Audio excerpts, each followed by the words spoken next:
Hey everyone, welcome back. I have been gone for so long, but as you can tell, I have a new background now, which means, yes, I have moved, and my current situation is actually much better for my filming, so hopefully I should be getting some more videos up more frequently. I did want to do an empties video because I did move with a giant bag of empties, which was not the goal, but alas, it happened. Let's just get right into the video. Quick thing before, because I know I'm going to get questions on it. I am still planning on eventually going gray with my hair. I did go and get it lightened quite a bit on the end, and it is much more cool toned than it used to be, but it was just too much to do it in one trip. I didn't want to melt my hair off, so that is a work in progress. Okay, so first things first, I'm just going to get the things that you guys are probably so tired of me talking about out of the way. My L'Oreal All Net Unfragranced. Absolutely love it. I'm still using no other hairspray. I haven't found anything I like as much. I have 2 travel sizes of my Bioderma water. These I actually found on sale at Shoppers Drug Mart, so I stocked up on them and I use them in my travel bag. My Quo Luxury Cotton. This is also a little bit ridiculous, and I feel like I'm cheating on Shiseido in a big way. But there's something about the luxury oval cotton pads. I absolutely love the shape of these. I love how big they are. I don't need to use as much Shiseido cotton. But I worked it out, and it is actually more expensive to purchase these than it is to purchase Shiseido. If you're going like piece of cotton per cents or cents per piece of cotton. So I do still have a Shiseido bag on the way. I will continue to use them, but to be honest, I do always pick up the Quo ones when I'm in a jam. And they always send me coupons. I don't know if you guys know, Shoppers Drug Mart has an app now, and they send you personalized coupons every Saturday based on your past purchases. So I usually always have like 450 or 500 bonus points if I buy Quo Cotton. The next thing is actually an eye mask. This is the Unison Skin Therapy Easy to Use Gel Mask formulated with hyaluronic acid, collagen, and YPGA. So, giant name. I actually used these with Almira. We were staying in a hotel when I did the bridal show back in January, and we used these the morning of, and they were fantastic. They feel really cooling. They left my skin feeling really nice and smooth, and my concealer went on really well after I used them. So I definitely would buy those again. They weren't too expensive. I don't know if I like them as much as the Lise Watier ones. I found that those ones are a little bit more plumping, but for the price of them, they were fantastic. This product I actually wasn't too crazy about, and it's expensive, so I was kind of irritated with it. This is the Kerastase Elixir Ultime, I'm probably butchering that, shampoo for all hair types, and thankfully I just get the little travel size because I would have been really angry if I spent that much money on a shampoo that I didn't like. I know that sulfates are a very sensitive issue with people in their hair. A lot of people say they're so bad for you. Sulfates are the product in the shampoos that make them foam. Now, I have used sulfate-free shampoos before that still let my hair foam up, and that one just didn't. So I didn't feel like my hair was necessarily clean after I used it. This is the L'Oreal Voluminous Superstar Mascara. I still have the packaging, and I also have the not so empty tube because I only used this probably about 3 times before I thought, you know what, you need to get out of my life. So it's a 2-step program. So you have the mascara end on the end. Oh my God. Why can't I talk? So it's a 2-process mascara. You have the first side, which is your lash primer. It comes with a pretty basic wand there. Looks very white when you put it on. Basic eye primer. And then you have the mascara side of it. So the first time I used this product, I was in a really big rush. So I actually just used the mascara alone without putting the primer on first. And by the end of the day, I looked like a raccoon. It was horrible. It was everywhere. And I thought, well, that's not the product's fault because I didn't use the primer. So the next time I used the primer and I ended up having the exact same reaction to it, my mascara was everywhere. To the point that I had a random lady stop me one day when I was wearing this, and she was like, you need to fix your face. You're looking a hot mess. And I'm like, my friends tell me that all the time, but I've never, that I can remember, I've never had a stranger come up to me and call me out on a makeup product like that. Anyway, so that was a hard pass. Hard no on that one. My CeraVe Moisturizing Cream, I've talked about this lots too. Love it. My skin has no reaction to it, so that's something that I usually always have on hand. And I love the little bottle. It's great for travel. My Cliniderm Gentle Cleanser. This is another skincare product that my skin seems to really like. It's one of the most boring products in the world. Doesn't smell nice, doesn't feel necessarily luxurious, but it gets the job done. It gets the job done, and my skin doesn't react to it. So I immediately think of my friend and coworker Zora when I think about this mask. Apparently I pronounce it Ozzy. No, apparently I pronounce it Ozzy, like Ozzy Osbourne. But she wants me to say Aussie. So if I say Ozzy one more time, she said she would never watch my videos again. So the 3 Minute Miracle Moist Aussie mask. You're welcome, Zora. I will always have those in my empties. I always have that on hand. This was something that I used. It was fine, but I would never buy it again. It's the RoC Enadriel Extra Emollient Shower Cream. Just looks like this. I never could get that little plastic clip off of this pump. So every single time I had to use it, I had to take the pump out like that. It was a pain in the ass. And I tried, like every time I was in the shower, I tried my hardest to cut that off. Not happening. I have a few foundations that aren't necessarily empty, but they were expired, so I decided to get rid of them.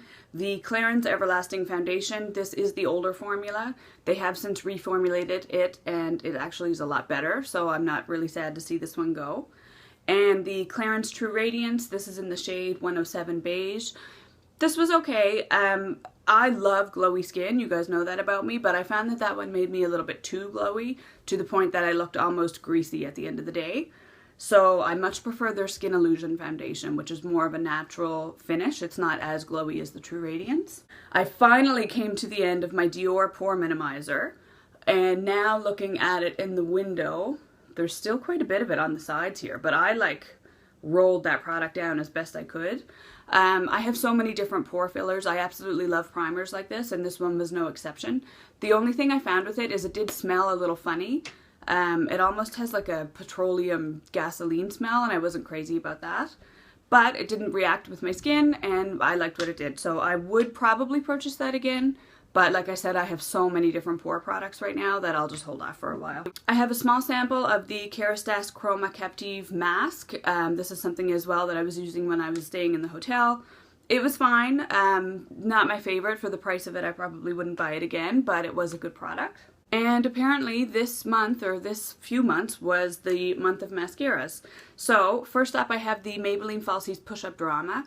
This mascara was freaking amazing when I started using it. I remember the first time I used it, I thought, oh my god, I have finally found my drugstore holy grail. I need to have this in my life at all times.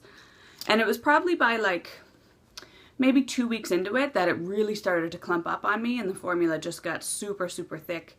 And I just couldn't use it anymore. So if it would have stayed how it was when I first bought it, I would repurchase it and recommend it. But if it's going to do that to you in under 2 weeks, pass.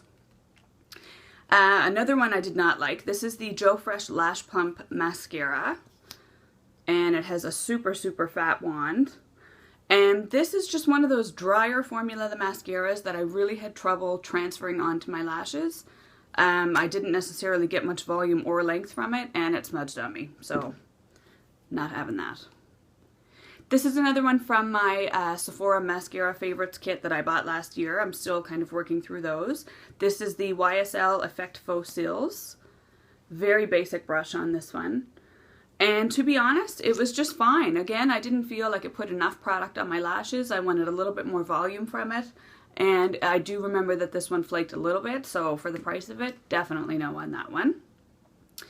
And you know what, to be honest, I have one mascara out of all of these that I liked. The Clinique Chubby Lash Fattening Mascara. This is something as well that I would not recommend. It has a very, very fat wand with very short, dense bristles. And I don't know about this one. I wasn't really a fan of the wand. I felt like it scratched my eye a little bit when I applied it. I didn't find that this one flaked, which was a bonus. But it just wasn't my favorite, so I'd take a pass on that one. And then this one, oh, this one. Jesus, this one was bad. So this is the Buxom Mascara. This one also has a pretty large wand, rubber bristles. And I seem to remember that I've used this before, and I remember really liking it, but it had to have been a different formula or just a different mascara from the brand, because this tube in particular was horrible. Like, horrible. Even my Estee Lauder Little Black Primer, which is like one of my favorite lash primers out there, it just couldn't keep this on my lashes. It went everywhere. They looked beautiful. I loved the way that they looked right after I applied it, but it would just not stay on my eye. So another pass on that one. This one is just a small sample size, and it is the Guerlain Maxi Lash So Volume Intense Volume Deep Black Mascara. And I really liked this. I don't know if I'd say I liked it enough to pay whatever it cost. Guerlain is an expensive brand. It's probably about $40, $50 retail. So I don't know if I'd buy it just because it is quite expensive, but I did really like that one. It made my lashes look really nice and full, but they still stayed quite soft. They didn't look hard or they didn't feel super crunchy, which nobody wants that in their mascara. I think. I apologize if you do. This, I was really sad when this was finished. This is the Perricone MD No Foundation Serum SPF 30. And it still looks like I have some left, but I literally just had to put water in it and shake it around to get like the last little bit out of it. And this was a fantastic foundation. It is in the shade Light to Medium number 2. And in the wintertime, I definitely would need the shade number 1. But in the summertime, this was fantastic. Or if I was self-tanning. Love the finish of it. Super dewy on the skin. Really easy to apply. Can't say enough good things about it. This was one that I wasn't really a huge fan of, but I didn't hate it. I probably would buy it again if I was in a jam. This is the L'Oreal Magic Nude Liquid Powder. And as soon as that came out of my mouth, I remembered that this has actually been discontinued, at least at Shoppers Drug Mart. So I don't know if I would even be able to get it again if I could. Very liquidy foundation and almost has like a water texture to it. So it was a little bit difficult to work with, but totally worth it for the effect that it gave to my skin. I have a set of 806 Quo False Lashes. I love the 806s when I'm going for a little bit more drama. Normally the 803s are my favorite. That's usually what I use on brides. I have one of the Professional Instant Wipeout Masks, dual-sided pore clarifying mask. Looks like this. So when you guys get them, they come in almost like a suitcase, and it says Professional on it. I had a picture of them a long time ago, probably maybe a month ago on my Instagram. So it has all the directions here on the back. So when you get it, this bubble is completely full, and that's where all your product is. So you press this button and it releases all of the fluid down into the strip, and then you apply the strip to your skin. And I've had a lot of people ask me questions about these. I really liked it. I did notice a difference in the size of my pores when I took that mask off, but it's not like a Biore strip. I've had people come up to me and they're like, oh my god, I tried them, they were so bad, they didn't even harden on my skin. They're not supposed to harden, they stay wet the entire time. So just keep that in mind if you're looking for something like a Biore strip. That is not that. I came to the end of my Clarins SPF 30 Sunscreen Control Eye Contour Care. This was one of my favorite products, and unfortunately it has been discontinued as well. So I'm now on the hunt for an eye cream with SPF in it for the daytime. Nighttime, I'm still on my Shiseido Wrinkle Resist 24, and I will probably always be. Came to the end of my Creme de Rose Lip Balm by Dior. This is a tough one because I really do love this lip balm, but it's like $35. It's really hard. I'm on a cosmetic ban. Little update for you guys on that. I haven't broken yet. I have been lucky to receive some products from companies, etc. And Dana has actually bought me, she bought me the Physicians Formula Coconut Oil Primer, which is like, it comes in a spray bottle. That broke my skin out so bad. And she actually bought me the Benefit Hula Brush that's limited edition. So that's on my vanity now. You guys can't really see. Maybe I'll give you a tour at some point. But I have not broken my ban as of yet. And it is mid-March. So I'm doing okay. I used one of the Life Brand Charcoal Pore Strips. Now this is one that's going to definitely harden and actually extract things out of your skin. They were really nice. They definitely worked. Like, I saw a difference in my skin after I used it. But my nose was so itchy for about an hour after I used it. I was terrified to wake up the next morning thinking, oh my god, what is my face going to look like? It actually wasn't too bad, but it definitely, I had some sensitivity to it for sure. And then my last little thing is just a tiny little lip balm. This is just a Carmex Moisture Plus. And I've actually gone through about 2 or 3 of these now, and I really do like them. I go through them super quickly, but they're a great lip balm, and I really like the cute packaging. Of course, I am what I am, and that always makes a decision on my purchase decisions. Okay guys, I hope you enjoyed this video. Like I said, I will be talking to you more often from now on, now that I have this set up, and I will talk to you in my next video. Bye.